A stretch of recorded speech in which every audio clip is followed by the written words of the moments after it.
सकाळी 6:15ला घरातून बाहेर पडले ऑर्डरसाठी आणि ऑर्डरचं काम मला करायला मिळालं 4 वाजता आणि तरीही माझी कोणत्याही प्रकारची चिडचिड झाली नाही. कातेत पुढे तुम्हाला समजेलच. मी प्रतीक्षा आणि आज सकाळीच मी 6:15 वाजता घरातून बाहेर पडली होती. हे मला बस स्टॉपपर्यंत सोडणार होते आणि तिथून मला रेश्मा घ्यायला येणार होती, कारण ही ऑर्डर होती रेश्माची.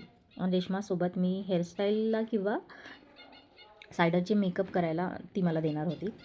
आणि तिच्याबरोबर गेले 2 वर्षापासून मी जाते. जेव्हा पण तिला ऑर्डर असते तेव्हा नाही, जेव्हा छोट्या मोठ्या ऑर्डर्स असतात तेव्हा ती मला घेऊन जाते. हे बघा, ती आलीच. आणि तिथून तिने कॅब केली होती. तिथून आम्ही जाणार होतो. माझं काम दुपारी चालू होणार होतं, पण तिने मला बोललं की सकाळीच मी तुला घेऊन आली. रिटर्न नंतर तू कोणासोबत येणार, कारण काम लांब होतं, हिंजवडीला होतं काम आणि आम्ही कात्रजला राहतो.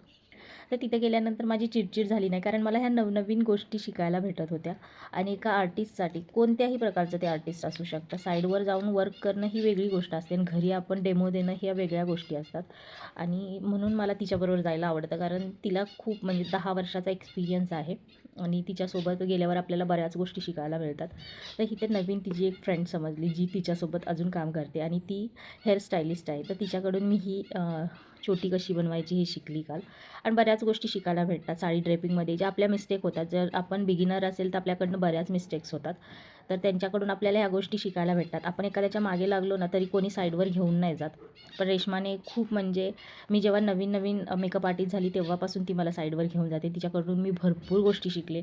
लोकांबरोबर बोलायचं कसं, ऑर्डर्स कशा मिळवायच्या, बऱ्याचशा गोष्टी आहेत तिच्याकडून शिकण्यासारख्या. आणि जेव्हा पण मला असं वाटतं माझ्याकडे काही काम नसतं तेव्हा रेश्मा मला बोलवते. आणि खरंच पैसे मॅटर नाहीत करत, आपला एक्सपिरियन्स मॅटर करतो. आणि हे प्रत्येक आर्टिस्ट, जर तुमच्यापैकी कोणी मेकअप आर्टिस्ट असेल तर ते नक्कीच रिलेट करेल या गोष्टीशी. आणि त्याचबरोबर माझं काम चालू झालं दुपारी. त्याच्या पहिला आम्ही जेवून घेतलं आणि साईडवर जेवणाचं अजिबात टाईम टेबल नसतं.